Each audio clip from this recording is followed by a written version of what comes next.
Barbil college गोटे हूँ उपात area गठित होती उपात अंचल हूँ भितर मो हूँ घर हूँ चंपार हूँ मानने विधायक जहाँ मत हूँ मुख्य अतिथि हिसाब से निमंत्रण कर कॉलेज को मुझे प्रथम धन्यवाद दूसरी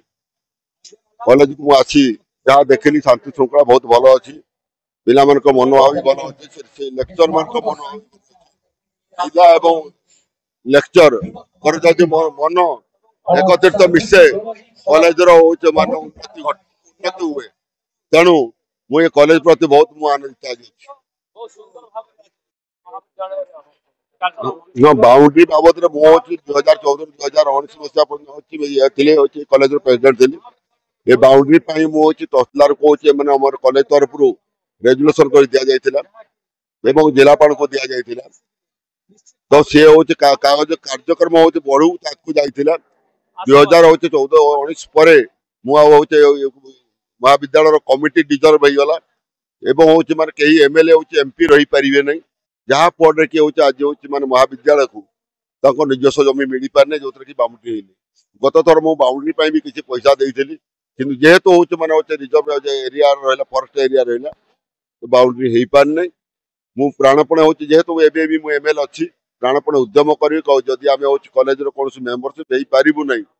गवर्नमेंट नियम अनुसार तथापि हूँ आज एमएलए सार मोर हूँ मानने निष्ठा भाव दायित्व अच्छी कॉलेज को केमती हूँ जमी हस्तांतर कर प्राणपणे 5 वर्ष भर उद्यम कर आज 46तम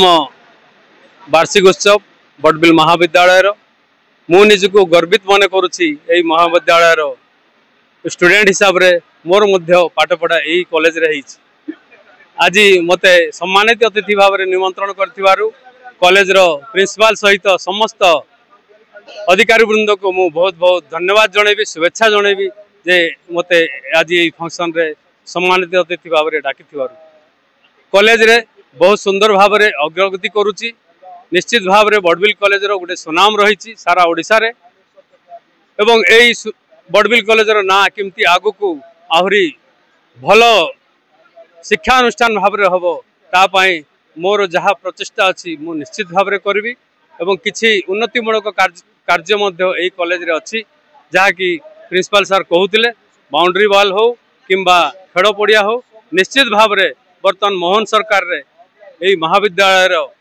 यही जो डिमांड अच्छी निश्चित भाव में पूरण हम तापाई मोर जहाँ सहयोग लगे मुझे निश्चित भाव में संपूर्ण समय दे यही उन्नतिमूलक काम को संपादन करने समय देवी धन्यवाद। कॉलेजर पूर्वतन छात्र मु थे जिते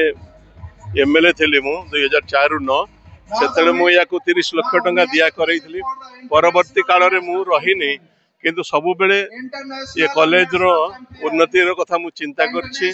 मु पावर थाए न थाए आखपाख जी पेरीफेरी रो काम करा जाई परिवो मु निश्चिंत भाव में चेष्टा करी ए कॉलेज रो डेवलपमेंट हवा दरकार।